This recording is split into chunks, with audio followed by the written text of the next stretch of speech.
Had we ever wondered why Swiss meringue requires cooking the eggs to 160 degrees Fahrenheit while French meringue does not? The answer lies in a critical scientific process that ensures both safety and stability. Unlike French meringue, where sugar only dissolves at around 100 to 140 degrees Fahrenheit, Swiss meringue requires us to heat the egg white mixture much hotter. We continue heating white mixture much hotter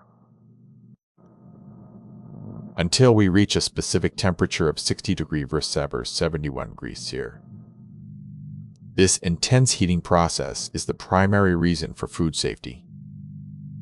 By raising the temperature to 60 degrees Fahrenheit, we effectively kill off most harmful bacteria present in raw eggs, making the mixture safe to consume without further baking. Beyond safety, this heat treatment fundamentally changes the protein structure of the egg whites.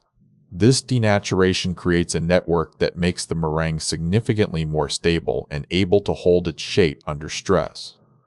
This stability allows Swiss meringue to be used as a base for buttercreams and fillings. Even when exposed to extreme heat, like leaving a cake out in the Florida sun at 80 degrees, the stabilized frosting holds its form better than unheated versions. However, even with this heating method, proper technique is essential. You must whip the mixture until it is fluffy and cool before adding soft butter to ensure a light texture rather than a greasy mess. In summary, heating the eggs to 71 degrees C is non-negotiable for safety and structural integrity.